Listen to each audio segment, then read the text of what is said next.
Over a year ago, the landscape of the online world was altered forever when Beeple's Everyday, the first 5,000 days of digital artwork, sold at a first-of-its-kind auction for $69.3 million.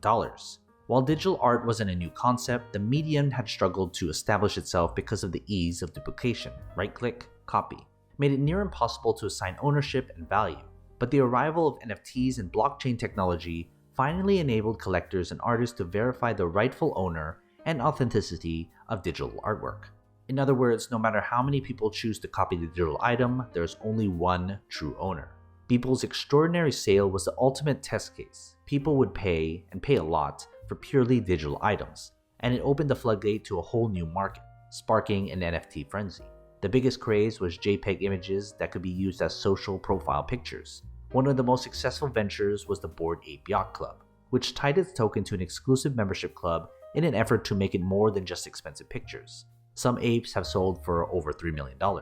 Other projects like CryptoPunks have been equally successful, with the highest sale price over $20 million.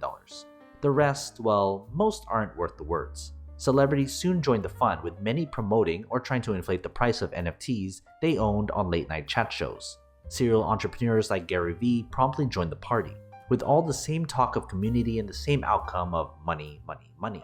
Alongside the NFT boom was its counterpart, the Metaverse, which many believed would be the digital playground to use these NFTs, whether through avatar skins, items, or interacting in exclusive online communities. Mark Zuckerberg saw an opportunity to lead the way, rebranding Facebook into Meta, and declared that the Metaverse is just going to be a big part of the next chapter for the way that the internet evolves after the mobile internet. In a recent earnings report, Meta revealed that the company had already blown $10 billion to pursue this dystopian future, and expected to burn through plenty more. Like Beeple, Meta put the metaverse terminology into the public eye, and companies were eager to jump in. McDonald's filed patent for a virtual restaurant. Google is picking up its Glass project to reposition it for some form of metaverse. Nike wants to be the social signal of wealth for your metaverse avatar. The list goes on and on. But is the boom on the verge of a bust? 12 months in, the new digital future hasn't quite played out as planned. Since the end of January 2022, interest in both projects has rapidly declined, with all signs pointing to a crash. Worse, it could be the busting of a digital-only bubble. With NFTs, monthly buyers dipped below 800,000 for the first time since its peak in January.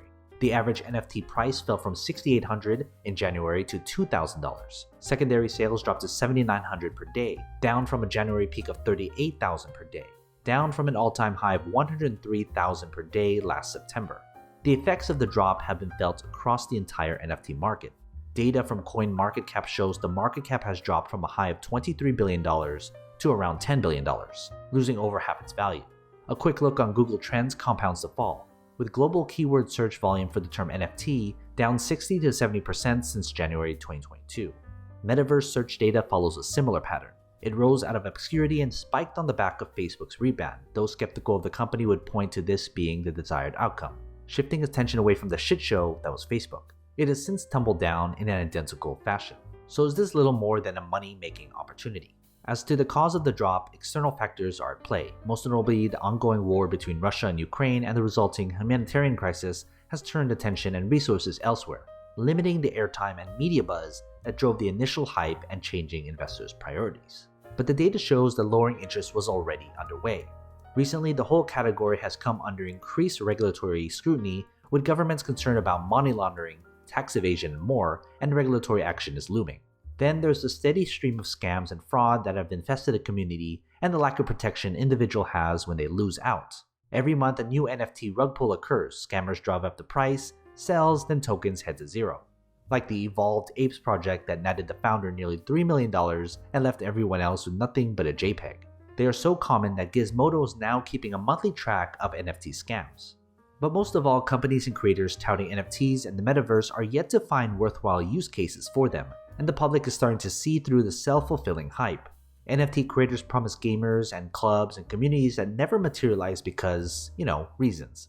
JP Morgan became the first metaverse bank, hoping to broker mortgages and loans for virtual property within a virtual world because, reasons again. Brands like Pepsi and Taco Bell offer NFT tokens to customers because, yes, reasons.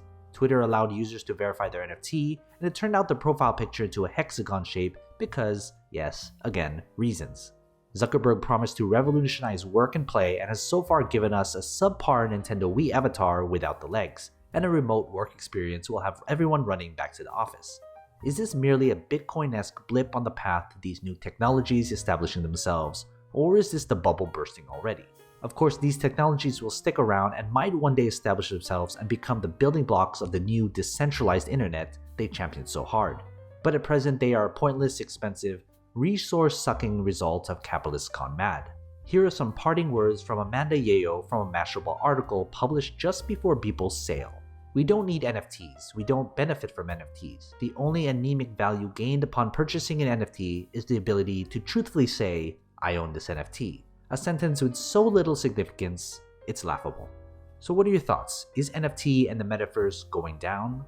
Comment your thoughts below. And as always, take care of your money.